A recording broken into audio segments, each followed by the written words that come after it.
What's that? Looks It's a like a. lawsuit. It's a misrepresentation.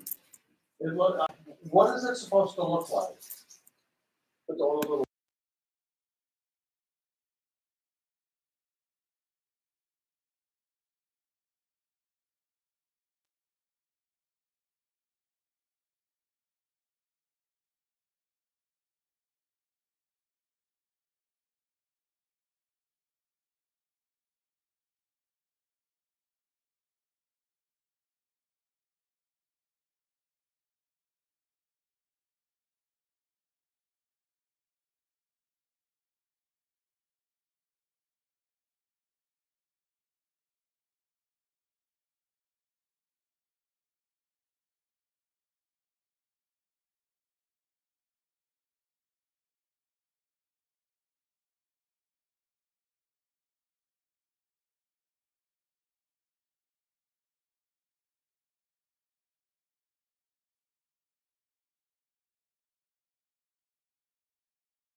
one thing. Okay, you can open the meeting. Okay. All angles. Yes. So I'm gonna call the May meeting of the Development Corporation to order at 12:04. Thank you for your service at Hudson, there's 8 of us. You're fine. I hope you all had a good time. Not as good as some of the others. Yeah, apparently. Jan circulated the minutes, thanks Jan, on Friday for review, and I guess I did end this morning for those people who didn't. Yes. Which we appreciate. It's an odd day to have a meeting after the holidays, so, thanks for coming. Can I have a motion to approve the minutes as written and revised? Thank you, Martha. Thank you, Martha. Bill, first, second, Paul, all in favor? Aye. Okay. Before we begin our meeting, I want to say a few words about the director. A great friend to many of us in the city of Hudson back last year. I had the pleasure of serving on this board with Rick when he was mayor as an ex officio member of HDC. He always used to come and have the ex officio meeting sound more special, which is hilarious. I remember fondly how he came into the meeting always with a smile and an enthusiasm to participate. Not exactly like Kramer when I did come, but he came in with an energy that was hard to deny, which was wonderful. He always shared excitement for getting things done for the city. He also was open about sharing his frustrations about what he was up against and ways that HGC might consider supporting efforts that were already underway that could use a little more help. His smooth southern drawl was often deployed mischievously and was always easy to listen to, even if delivering hard news. And he was a legendary friend to so many people in Hudson and beyond. His success in New York City as head of retail operations for Calvin Klein and the launch of Bertha Women's men's store were notable accomplishments in his roster. But he was most proud of being part of Hudson's growth and doing what he could to make our city the best it could be for all these things. Amen. Since our last meeting, we've been continuing to pursue John Hoyland furiously. Nick, Paul, and I met with Dr. Drummer and Rick Lobos to discuss with them another level of commitment from them to try to get them to say how much space they might need. And we started with what kinds of classes would you likely be able to bring over here. And some of what they shared with us was that there are some classes that cost more than others, and if we're looking to do modern classes that would have the lowest cost to them to put on, and an expensive class would be something like a shop class or an automotive repair shop, or things that you can imagine when you have to invest money into make. So they wanted to start out with classes that would be able to be sort of turnkey in a space, and we need to know how much room they need. They don't think spatially, they think student-wise. So if they could come up with, we asked them to come up with 6 classes that they might be able to see being held in the school, and how many students each of those classes would be maximized out at, and then we'll help them figure out which spaces are right. We did talk about the 23% of the graduating class last year that didn't graduate, and if there would be a way to engage these with classes, but students who might have fallen out of Hudson High School and not have participated through graduation, if there would be a way to engage them in a learning situation, we'd like them to think about that, and we do think that's a good idea. So I think they couldn't be more enthusiastic about this still, which is wonderful news, and they're putting together, their thoughts, but they did request to come back and go through the school again. Provost never was in the school, so, and she's sort of the person who designs the program. So they've asked to come on June 3rd at 8:30 in the morning, and I'm doing that with the school, and I think it's really okay. But this, yeah. Has there been these discussions, have they ever mentioned that they may be partnering with another organization with a space in Hudson where they will with more classes? The organization that you know, Another organization that's claiming that. they didn't. No. You don't remember that? I mean, they are working in the hospital on nursing programs, and they're working I think they're working in BART a little bit on something, that's cool. But not really.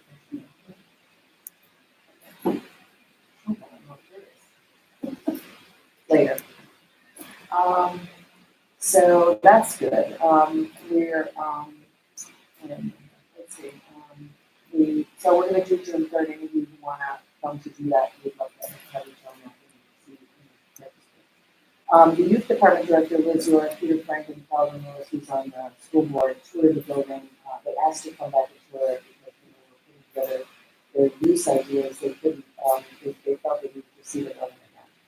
And Liz saw it first, but Peter had not been back in. So they had another enthusiastic walkabout, and to hear them talk, they almost feel like they could take the whole, they could take 2 floors, but of course they don't feel that they can afford 2 floors. So they're gonna be putting a plan together now that they've been back in there and get back to us with what their best case scenario and what would be a conservative estimate.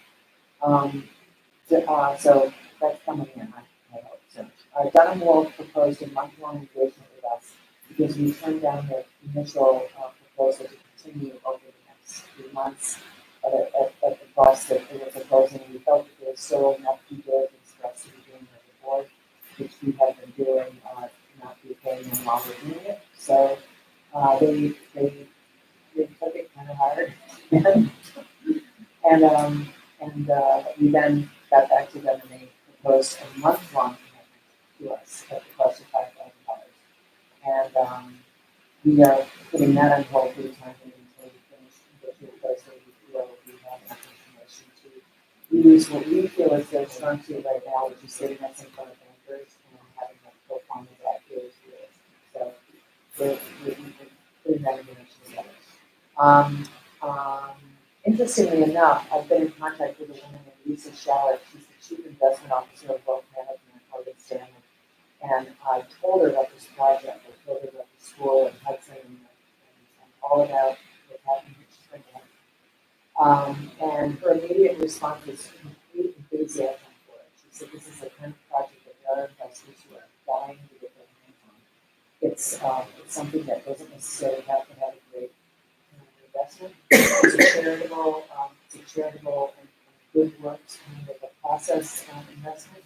And she said, "When you have your proposal, when you get yourself to the place where you want to present it, I'll be very happy to have the presentation and take it to some people that I know that invest in projects like this." She was intimately involved in this, maybe still involved with the Statue of Liberty project, which was the restoration of the whole thing down there. And she's worked with barbershops. Her investors have worked with barbershops who've invested in books for barbershop communities because often the barber is the senior person. So they put books in barbershops where kids with their haircut and the barber becomes sort of like they refer to the books. You should do that book, you do that book, and it becomes something like barber. Which is a barbarian. Which is going to be a barber. A barber. So anyway, I feel like she's really a good resource for us. And I was thrilled to hear her kind of validate the fact that there are people in the world who will see the beauty of what project it is. Who is this? Her name is Lisa Shallett. SHALLET. SHALLET. Chief Investment Officer with Management Morgan Stanley. And a lovely person.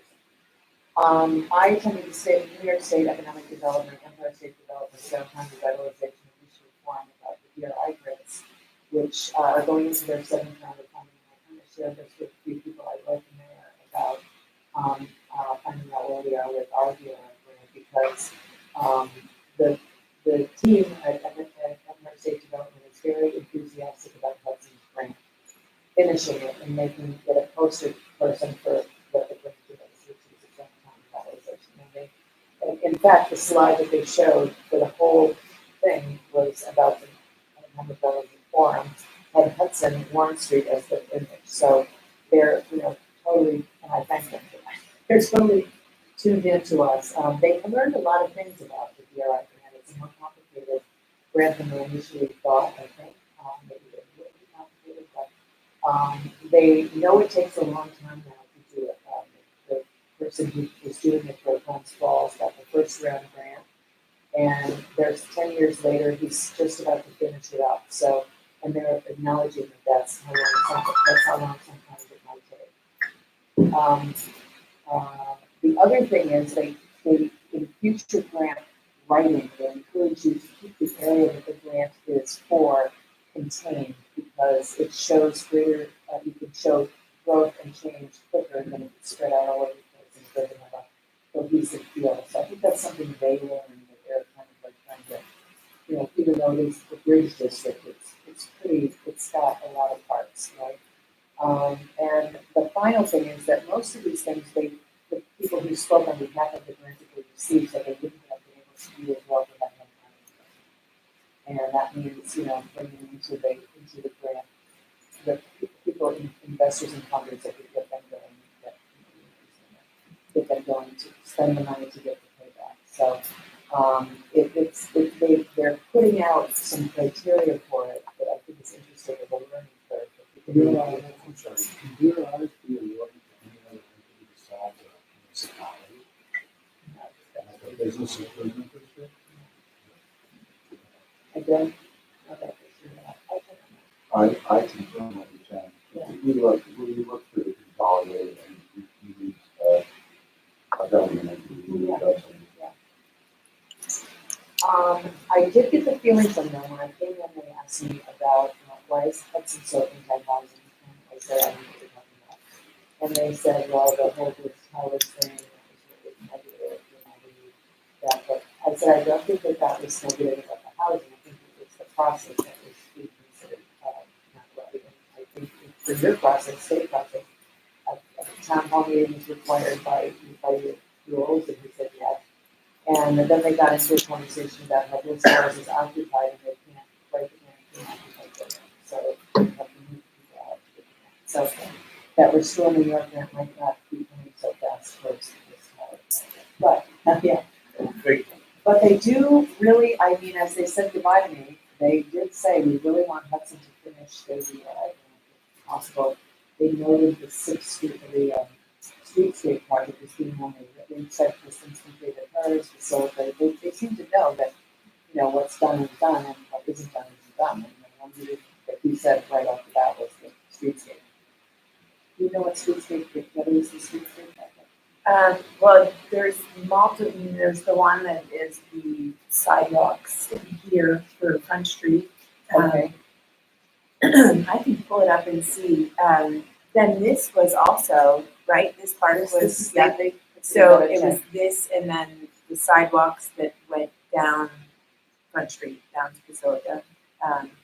Which everybody, every spring, they say, yeah, it's happening. Even Paul's on here. I felt like he told me that they just got the bridge grant. The bridge is going. I mean, not the bridge contract, but then he said somebody else got the sidewalk project and that they were starting anytime. But I literally hear that every spring. And Do you have any idea who's running the at the moment, no. I mean, for like Mike Yevely, et cetera, or for Well, no, I Hudson. know they're running it up Yeah. there. Who's running it for the city of Hudson to manage and implement the grant now that Michael Hudson is gone? I don't know. I think we need to find that out because I do think, well, we can say that it's just gonna run out. I got the impression they don't run out. And so, but they want us to finish. Yeah, no, So we like should- we thought that it was running out on us, and then when we finished it, they said we were the first ones to. So, and I never would have finished if it wasn't for Sylvie Henderson. She was like, kept me going. How horrible was the process? It's awful. Yeah. No, I mean, you know, you have to spend all the money to get the money. I feel like part of the problem is, recording was bad too, right? yes, but is that me, or is it the people that are getting these grants are these like smaller companies that it's really hard for us to keep it all straight anyway.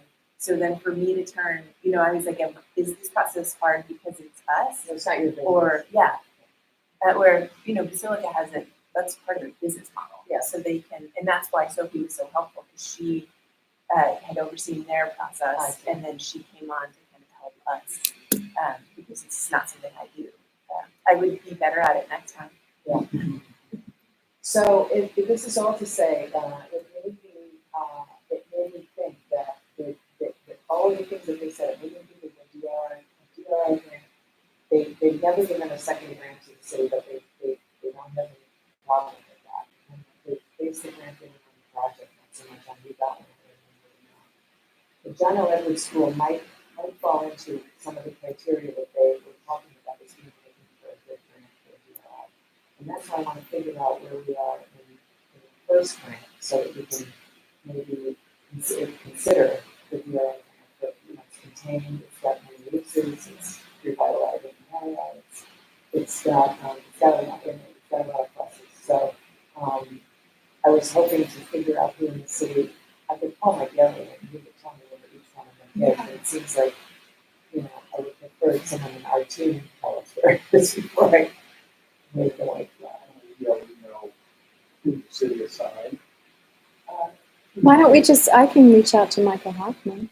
That would be good. I saw him yesterday. That would be fun, yeah. Mhm. That would be nice. Yeah, and if I need to reach out to Mike Nichols, because I'm always asking, like, yeah, I have no idea. Yeah. No, he has a little bit of, he was acknowledging and happy I was there and everything, but they do have, he's a little bit of a lean back, so I would like to change that into a lean and make it more positive than Hudson. Because they use our image as their logo for the seminar, and we did get the grant, and we have fulfilled many of these projects, we just have some that are expanding that maybe need a little push. Mhm. If that's the case, we certainly can do that. So, yeah.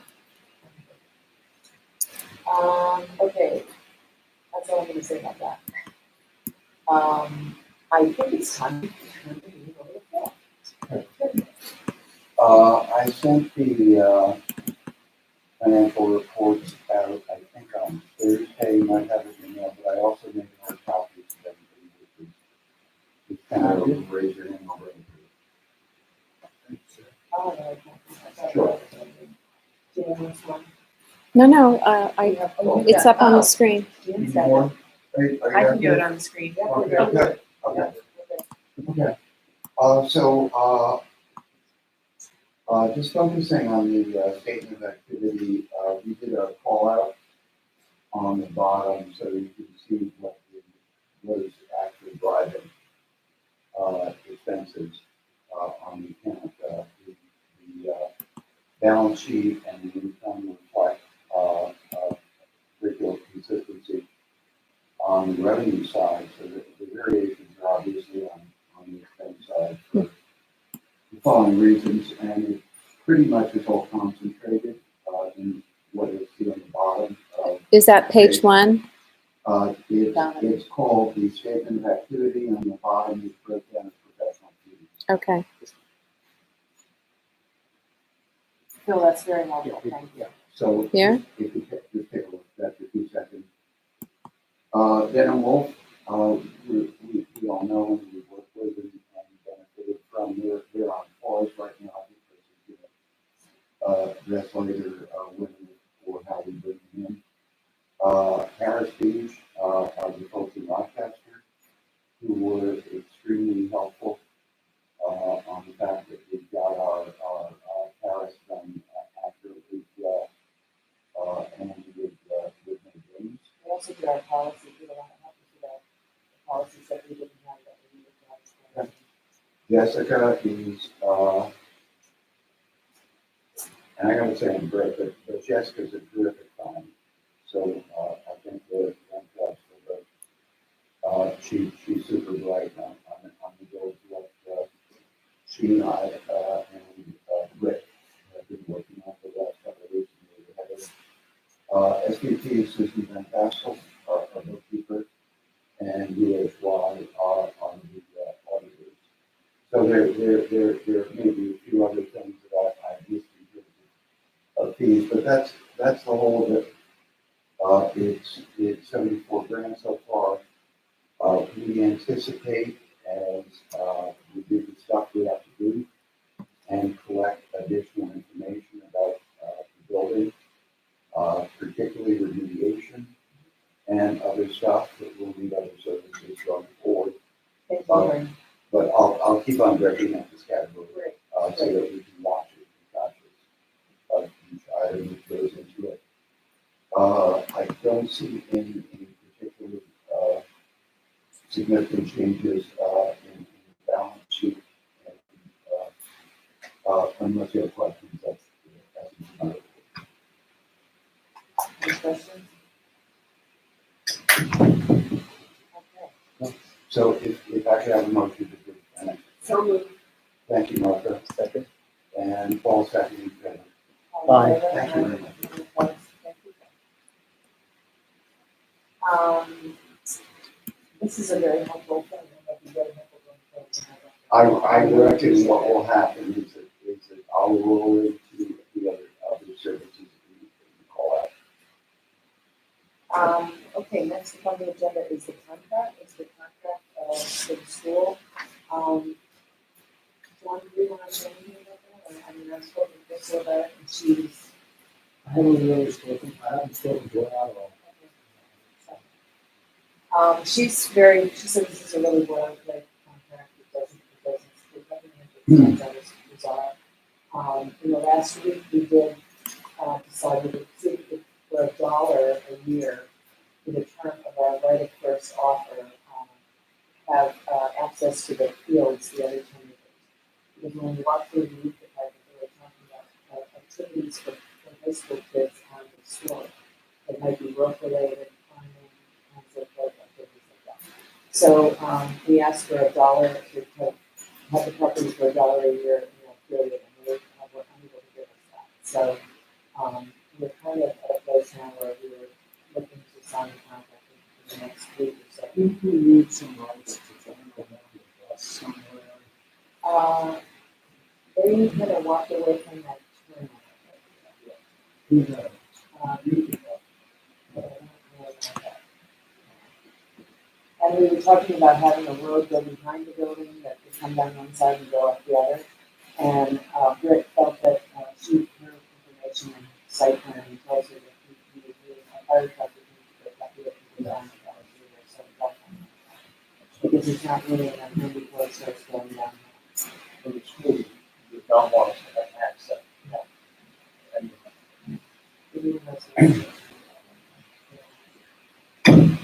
I didn't pursue that because I thought that was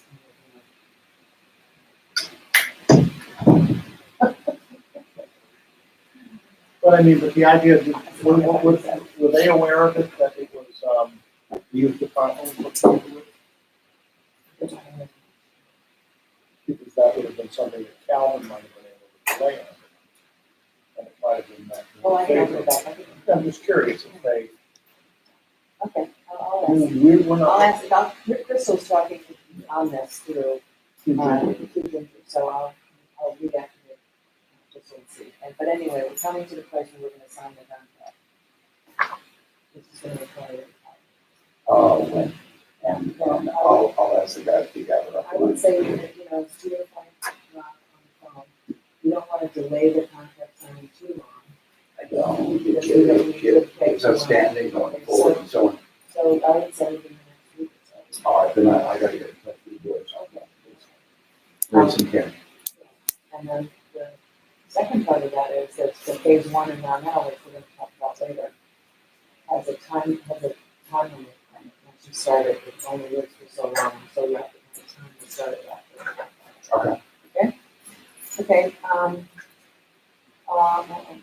okay, we go, tenant status, I kind of did talk about that, the youth department and Columbia Community College are so very enthusiastic. Families of Woodstock, Child Care Connections, and Dr. Crucial of Columbia Memorial Hospital. And we did have a conversation with about this project, and she thought she'll think about what else they might put there, and she has to get back to me. But the thing she really talked the most about was the child care component, because the hospital doesn't want to be in the business of daycare child care, and they have a great need for overnight daycare for the shift working that they have to do. So they might be helpful in support of that, or they might know a provider that can join into a part of who would actually create the daycare center. Families in Woodstock wants to meet again on Friday and talk further about what they're thinking in terms of capacity, how much is needed, how old the kids should be, what their age ranges should be in Hudson, and what the space will have to make right for them. But you need to know how much daycare they think is needed before you can figure out how much space is needed. So if anybody wants to be involved in the child care project,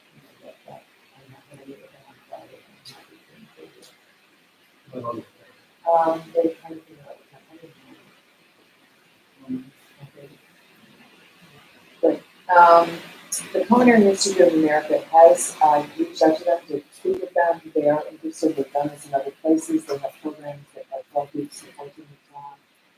They're not just cooking programs. They can be in culinary. They can be in hospitality training. They can be in business training for hospitality business. They provide the professor, the curriculum, and you just provide the space, and they provide the certificate based on their standard of grading. It's not a full graduate from the Culinary Institute of America, but it's a specific graduation diploma to do something for work purposes. They never pay for the space. So in conversation with Tony at the roastery, he works for Chef's Warehouse and his big boy job. And he said that he thought that would be a great partnership for some business like Chef's Warehouse. And then we went into the idea that he could get famous chefs like Jose Andres to come here and talk on behalf of the culinary Chef's Warehouse with the culinary's involvement. And he said, and they would pay for the space. So that's kind of an early new model for a sponsorship model to have somebody in the space sponsored by somebody. So, I wish we could find a sponsor for the child.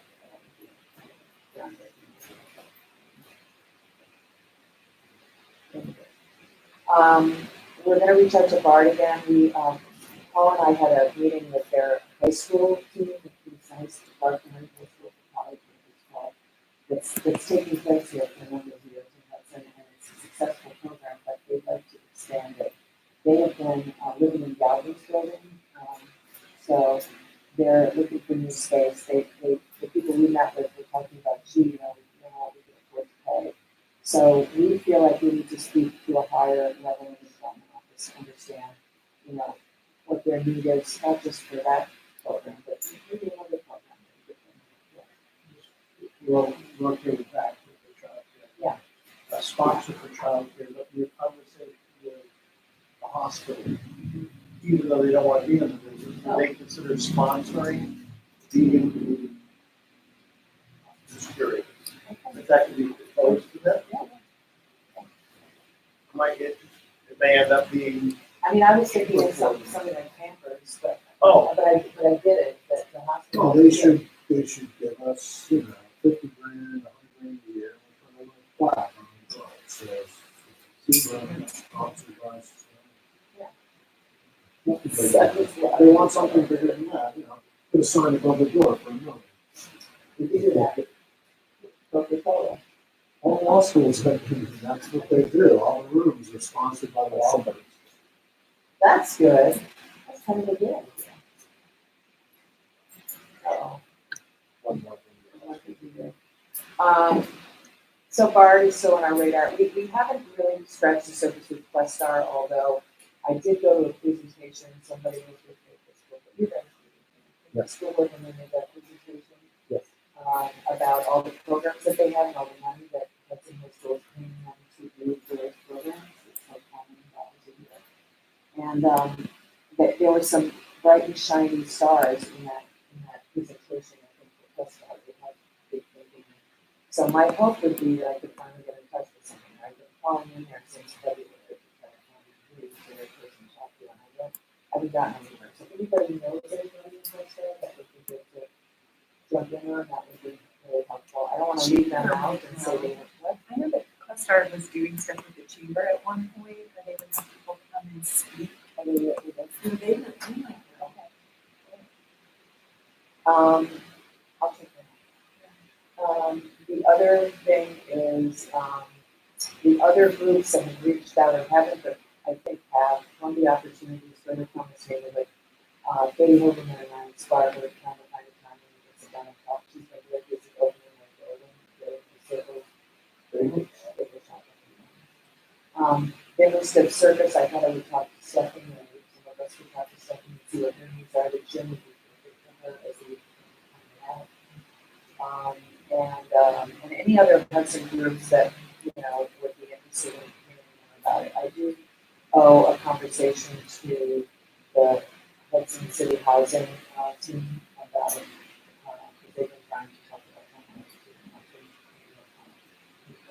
that. But I'm going to circle back to them and send them an email today. That's kind of it. I'd love to know how to get a YMCA involved. I don't know if that would be right for Hudson. I don't know, like, and especially, I don't know what the youth department knows, but, we're constantly doing things for YMCA.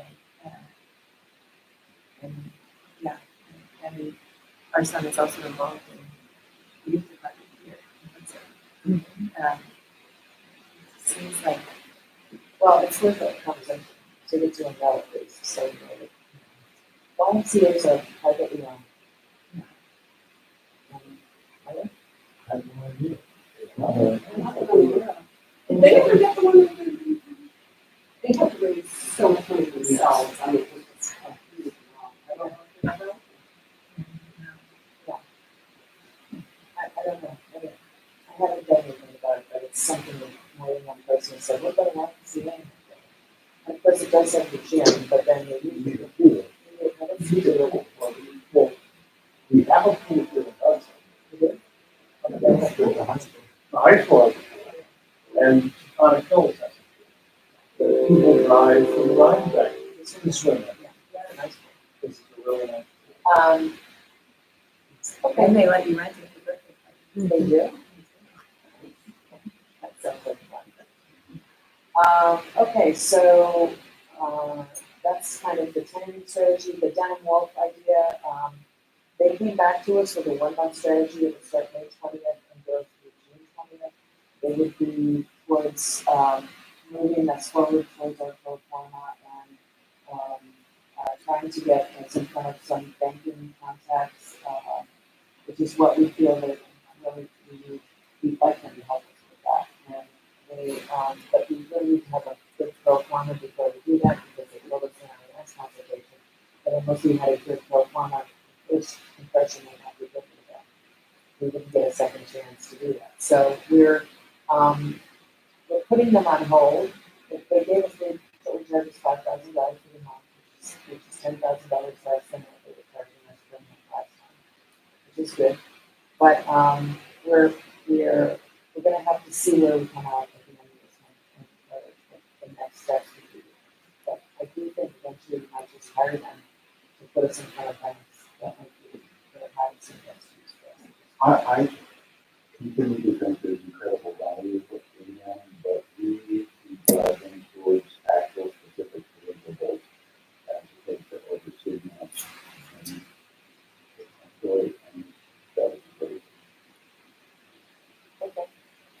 When you say banks, you mean investors. Money.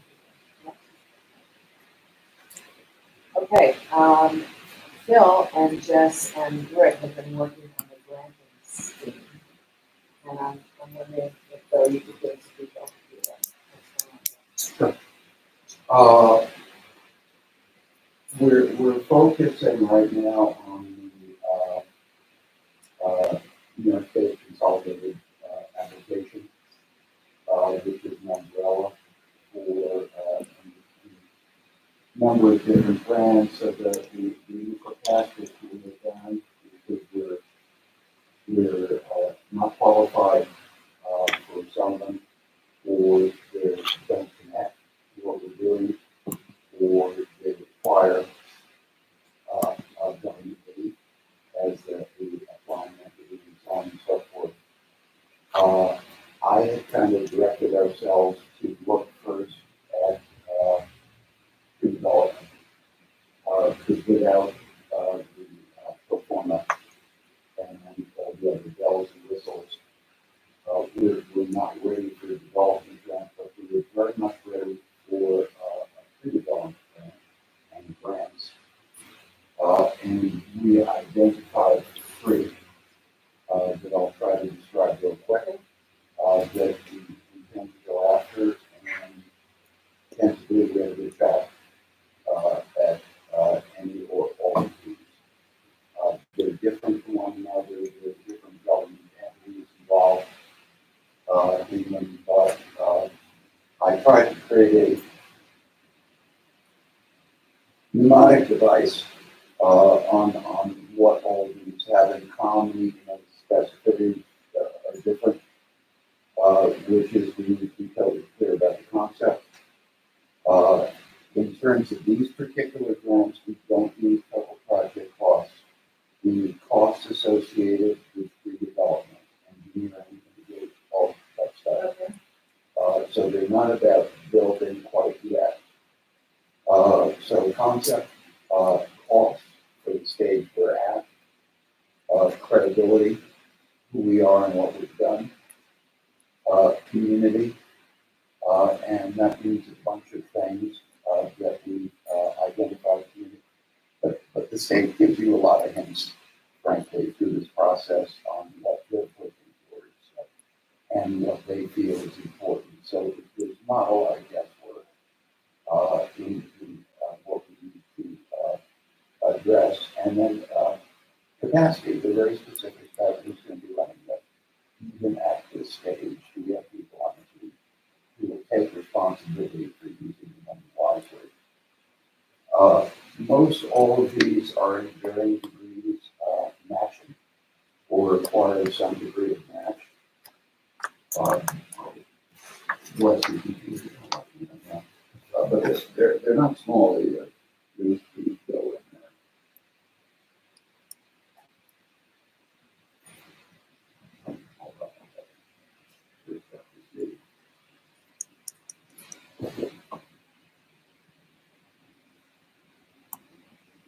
Okay.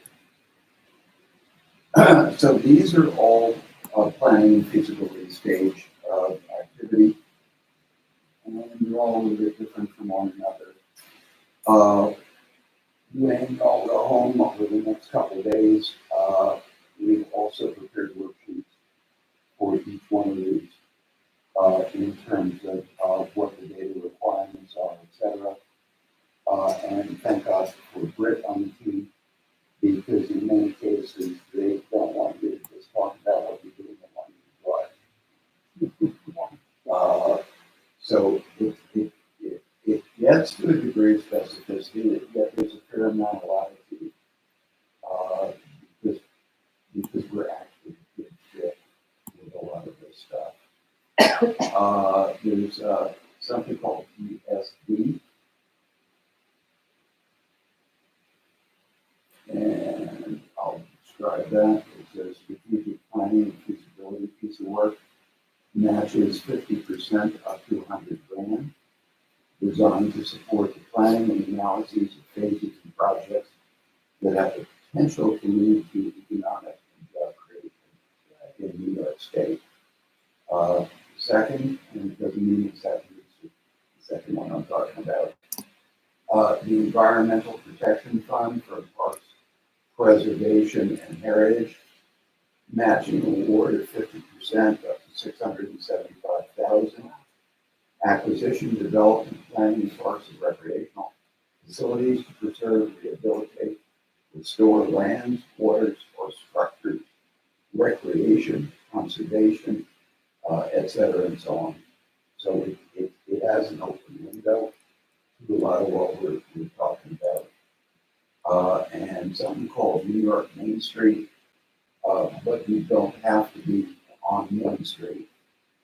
There's money for building renovation, technical assistance, anchor projects, stabilization projects, and various forms of renovation. So that's what's in the pipeline. The drop dead on this is July 31st. To push it through the system, that's the last date. We reckon the time to money. Jess and I looked at the numbers from past years on other grants. It is probably between 4 and 6 months would be the time to money. So the probable first check we had a chance of getting for the first indication that we won would probably be around November to get a check. What are they up to? What's the funding? The New York Main Street. I'm sorry. New York State Homes and Community Renewal, 25% match. There's no cap on it. Is ESD the is that Empire State Development? Is that Yes. the same, so that's the same as the DRI, Yeah, which, but it's a strategic planning feasibility study, rather than a build out. At this time, that's what we're going after. We're all pre-built out, on this stuff, but it'll come in pretty darn handy. So you have a question about, That'll be an unused, I don't know how to do that yet, I will. What I'll do is circulate the work plans off the questionnaire with the questions associated. Because the other thing is I can set up links for everybody on that. And push that out, but it'll become pretty clear what we're doing. It's matching Matching what we put in. what we put in, or a third party. Could be anybody that don't care. Huh? We decide how much, and we have to figure out how to make the match done. but you're asking, could we have a third party make the money come up and then they match that? Yes. With it? One of the things Could we it be should- that, or could it? Yeah, It no. has to be equity. No, I think that private money would be great, whatever the source is. I don't see why they care how we match. Yeah, but- Is that- right, like, that Could was, we we ran borrow? in, oh, I see yeah, borrow the match. I'll find out. and it can't be money that you've already spent, right? You have to get the grant and then Yes. spend it. Yeah. Yeah. I'll find out if we can borrow the match. I will say ESD was super, as much as I said DRI was an awful process, they were really helpful. Like, they were really there for any questions. Yeah. We're an incredibly good fit, going into this. If you go through the four C's, we have a concept. They're not that worried about this, but this is exactly, they want to know our concept is about community service and public needs. That's a winner. We'll know very quickly what our pre-development costs are, or close enough. We have credibility, we've been around 40 years, I think, and stuff, they know Hudson. The things that we need to focus on filling in, and it's not hard to do, but it has to be done, is in all of these grants, they want to know the degree of community involvement in coming up with the statement of needs. It may or may not make it to the concept, but they want to know what needs we're addressing, and we also, I think, scored great on that. For starters, the whole thing was initiated by the city. That's a statement of the city itself, acknowledging needs to some extent. The gym is a home run because it fits into everything to do with youth, and the state wants everything to do with youth that we can possibly provide. So I feel pretty good about this. We just have to push it through. We need some stuff done that everybody can jump in on. We talked about I'll come to that in public bit. Outdoor space. John, when you talk or follow through, a couple of these clearly indicate that they would be happy if we had a playground or something for quote unquote community in terms of outdoor space. So if you can get that in or access, that's great. Otherwise, I talked to Brett about drawing in a playground in front of the building. Yeah, what- $1. To the land. $1. Huh. $1. I thought that's what you were negotiating. No, he didn't negotiate it, Crystal did. Oh, I'm not. He's not, aware. he's not the lawyer, he's just the lawyer. I'm listening. just, He's the lawyer. all right. No, okay, so I'm gonna ask. Yeah. About that. What else I was gonna say, you can see it by reading a bunch of these. Teenagers are great, services are great, and of course, housing is great. It's a big mantra, not just here, everywhere in the country. Jess did a ton of work on looking up public housing programs, best practices, all that kind of stuff. And one of the things that is clear is that back in the day, they used to require, and it is still the best practice, that you don't build public housing structures without services, without amenities. So John, you were saying before, I hope they don't go forward or whatever with the project. It's the reverse.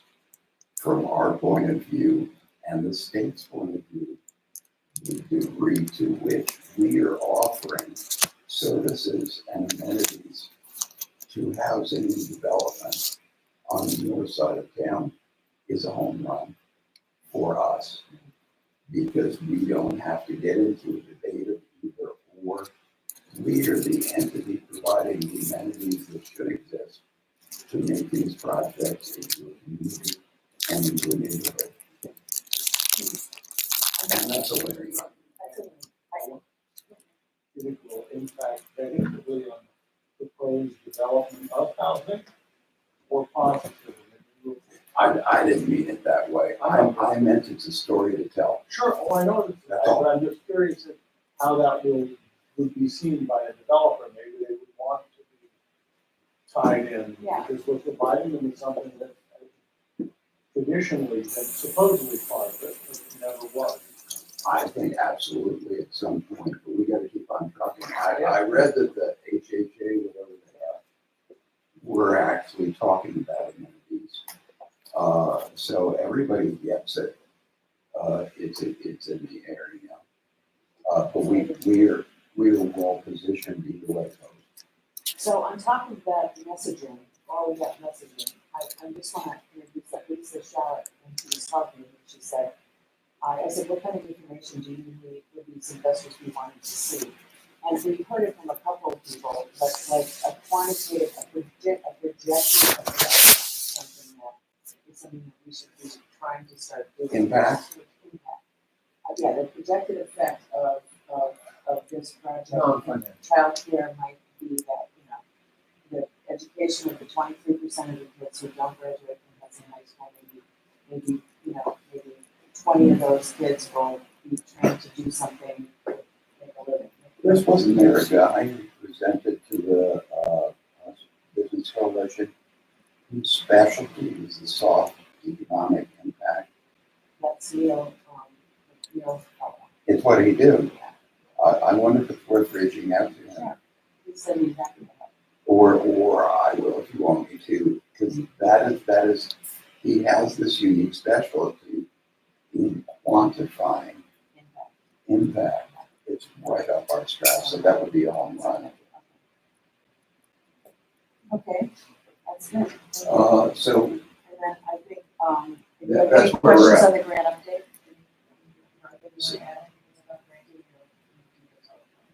Well, I know there is, ESB is hosting the first CFA workshop.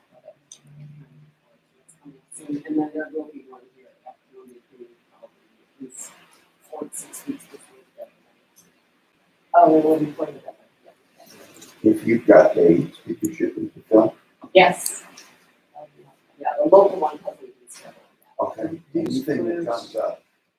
There's a deadline, but you don't get any extra credit for being early, right? Shit doesn't get open until everybody's in, and then they just shut it down. And then I'm gonna, ask you to segue into the community communication strategy, which you also have. Sure. Got a team. We started talking about,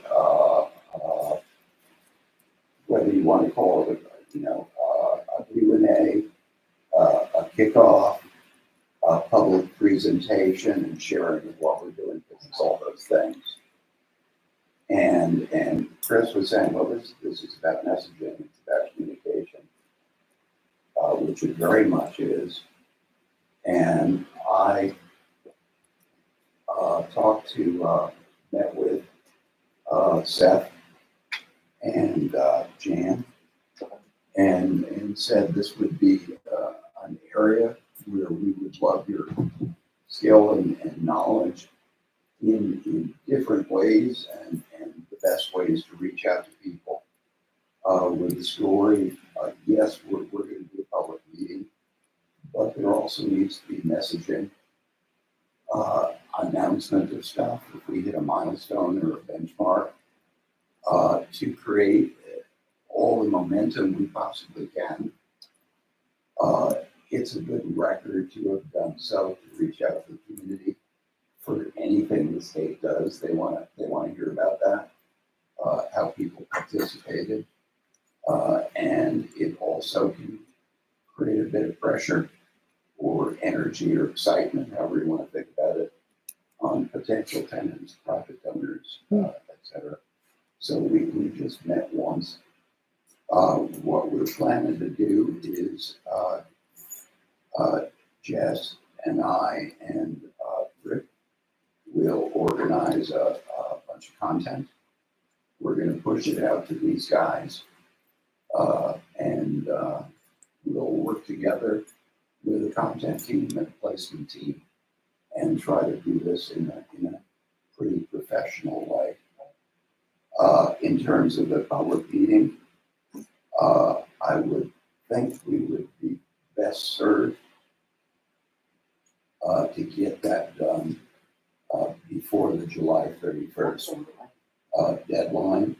So we need to work together on firming up date and place and some of the details to make that work. I've done some thinking on it, but you don't have to go into it. Thank you, Seth. Thank you, Sam. Thank you, John. Thank you, Jen. Maybe the council at some point, in this community conversation. I mean, I know that there was a moment. Well, No, here's what I was thinking, that this is our first walking out naked into the room, you know, in a formal sense. We've been sharing the ideas all along, but we want to actually control that communication. We don't want to turn it over to another entity. I'm thinking, I wasn't suggesting. no, we're going to grant the whole I council. don't think it should be to somebody, I think it should be for them. Right, And right. then we can vote for it, yeah. We will make a presentation to them. I would say that when Seth and I and Jen were talking, and I think I mentioned this to Chris, there are groups of people that should get a specific signed invite, and those would be the city government, common council folks, the school board folks, people we have identified as potential or desirable tenants, and then all other folks. But we'll sort that out. But the council's going to be invited specifically to this event. Okay, let's move on then, so we can keep moving. The DRI, I already spoke about that. Jan's gonna reach out to Michael Hoffman and see what who's managing that would be great. We did do a May business roundtable with the Hudson Business Coalition at Hudson Hall. It was our fourth one, and it was called, it was about the creative economy, and Ramsey, who you mentioned, was the speaker. He speaks about the economy from an architectural background. He thinks of things holistically, architecturally. He doesn't think of Wall Street without thinking of Union and the state, and he has a very unique way of looking at things. There were really a number of our cultural people in attendance. Alana was there, Tammy Dillon and Paul and Hudson Hall were there, and various other people who do creative work in the community, and they all seem to find it very fascinating. It's up on our YouTube channel if anybody wants to watch it. It's because they are. On the YouTube channel? Yeah, it is. So there we have it. And that's all I did. We're planning our fifth one. I think the fifth one might be about housing. I know it's not in our mission, we don't talk about housing as part of what we do, but I do think that where much of the state thinking is going is in the housing direction. They're putting a tremendous emphasis on that, and many of the grants, I'll talk about this in a minute, being a housing friendly city. I do think that we're thinking of it in an older way, and I'd like us to maybe have a forum where we have a couple of speakers on housing, what is and what isn't needed, and what does and does not exist, and new thinking on it. I think it would help the community. I think the business coalition would benefit from it, and Martha had a good suggestion for one of the people that might want to come and talk. And also the other person that I met at this roundtable who speaks very well about housing is it's Dylan Penrose, the person who I spoke about at school. He was very engaging, and he was very happy to hear that we got it. And he was on the panel, and he spoke a lot about housing, and I think maybe a fresh take on housing would be helpful for us to hear. So Alex DeTrevi and I are talking about when we do that, try to be towards the middle to the end of Tuesday. New business. This is pretty quickly. Two things we have to do in our due diligence necessary for granting and other understanding of the building is phase one environmental and survey. The survey is something we can do pretty quickly. We can instigate that and get it done. The second piece, the phase one environmental, is a little trickier because it has a burnout. It has a timeline that makes it not be usable after at 6 months, I believe it is. But the purpose of the environmental assessment is to identify and recognize environmental conditions, such as evidence of past or present releases of hazardous substances or petroleum products into the ground, groundwater, surface water, or structures on the subject property. The scope of services for this task will be completed in a manner consistent with ASTM standard E152.7N for a phase one environmental site assessment, which officially became effective in February of 2023. They will be, the Crawford Associates is giving me a good to-do list, and I think I asked her to outline what exactly is involved. It's a historical review of the subject site using title search report and abstract available through Crawford and Associates. Interviews with persons knowledgeable of the past and present uses of the site, review of aerial photographs of the site, review of town, county, and New York State DEC records pertaining to the site, and review of fire insurance maps if available. Database search of the list of hazardous waste sites, previous spills of regulated substances, landfill, solid waste disposal sites, and leaking and registered underground and above ground storage tanks to determine the subject site and neighboring sites' inclusion on said list.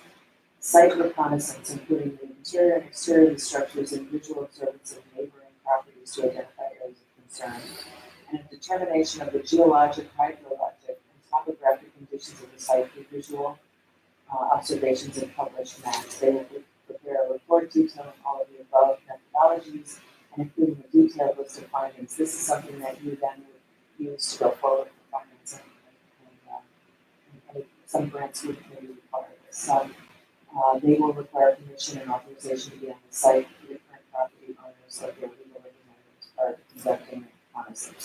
So the estimate for this particular part of the work would be $4,000 for the site. That we won't start that until we're coming closer to it expires before we have financing. We have to do it over. So we don't want to. Yeah, but doing it over, we only use the long period from the last time it was done until the new thing. And a phase one, as long as the phase one comes up clean, you need a phase two. No. So we should. I don't, we should just do it because, Okay. yeah, and you can verify that with her, but it's like Okay. getting a continuation report on the title. It's just for the period from the last time it was read until the next day.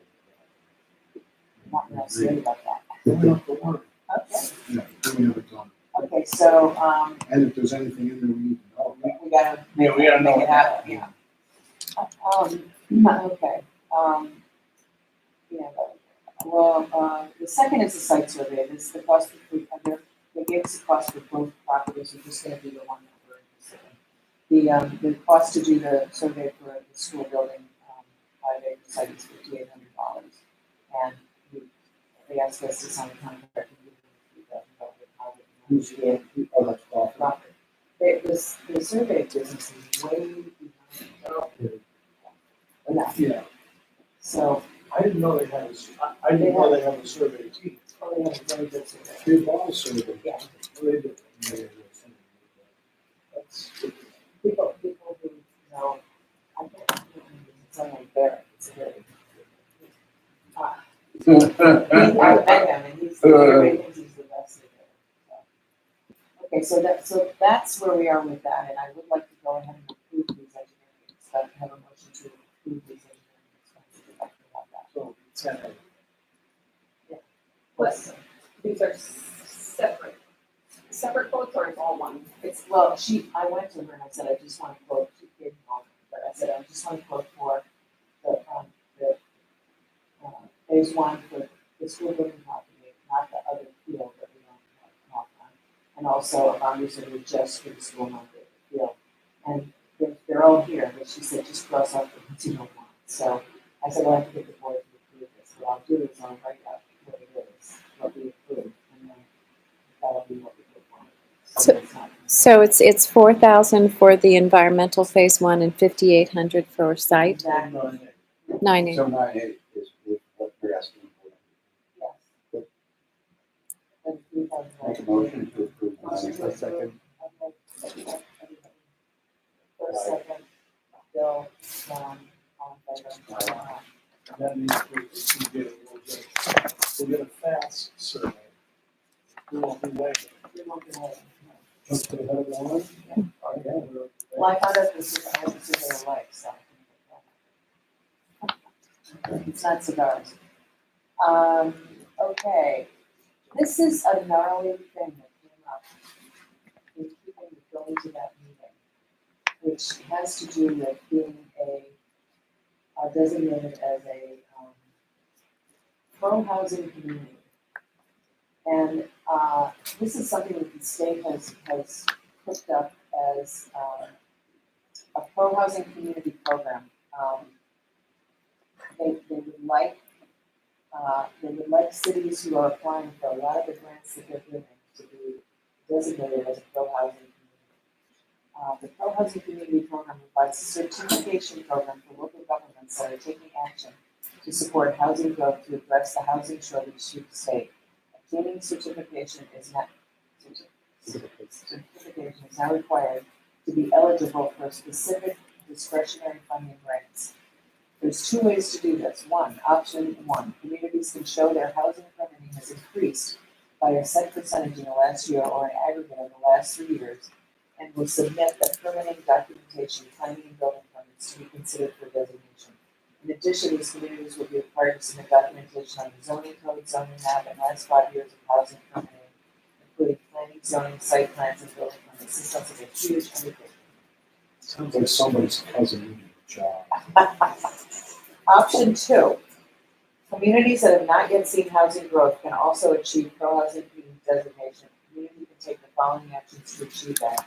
Pass a resolution stating their commitment to pro-housing principles, and 2, submit documentation on their zoning code, zoning map, and last 5 years of housing permitting, including planning, zoning, site plan, and building permits. So wait a minute, you can either do all this actual stuff or just say we're all for it. Yeah. Well, we're all for it and we like dogs. Put that in We there. like it, that's it. Well, so It's a city council. I thought that towns have to sign on to partial land, some such thing. I mean, Michelle Tulo will know. We're not already a pro housing? Well, Michelle Tulo and I are gonna talk about this, because I'm just gonna recommend that this is, that having found this out as part of our collaboration ability, our special collaboration that HDC has, I would like to suggest that we get Michelle Tulo and Karen Scott involved in making this happen if they haven't already done it. Because it's gonna affect the grants that we are applying for in some capacity, the downtown revitalization grant, New York Forward, the Main Street program, Regional Council Capital Fund, Market New York, and Nursery Development Long Island, and Hudson Monument Fund, public transportation model. I mean, there's a lot of, I agree, Chris. But the We city has to actually, do it. but the city has to do it. forget the technicalities, we have to do to get through this process, pro-housing. Right. There's no alternative. And after I came back from that, Co-housing. Julie Marshall, who's our person at Harris Beach, she independently sent me this information and said, you need to get the city on Did this. this just come down the pipe? They just announced it at the, I mean, No, it's not. So we're anti-homeless? Yeah, we're anti. You don't use that term anymore. So anyway, I'm gonna, Unhoused. unhoused. So Get anyway, your terminology. Yeah, the county has been working on this, and I know Chris Brown, I know there were questions on Greenport, they don't have zoning, so it was tricky, but I think they're all signed up. so who would you recommend? I would start with this. Okay. All right, so that's pretty much it. We already talked about Montana in June, we didn't talk about housing. Yeah, housing. Does anybody else have anything they want to add or suggest we be thinking about? I like that. Before we adjourn? Magic word.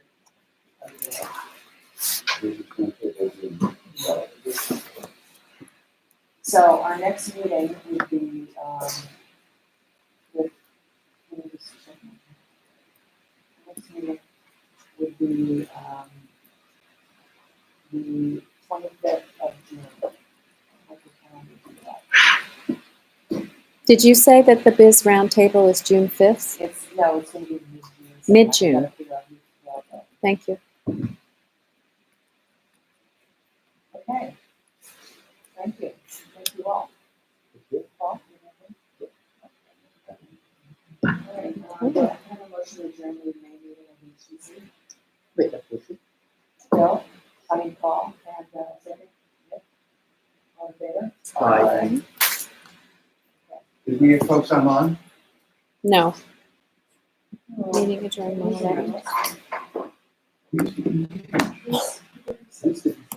you know why? When we weren't doing it. We're doing something, people don't want to pay attention. I don't know.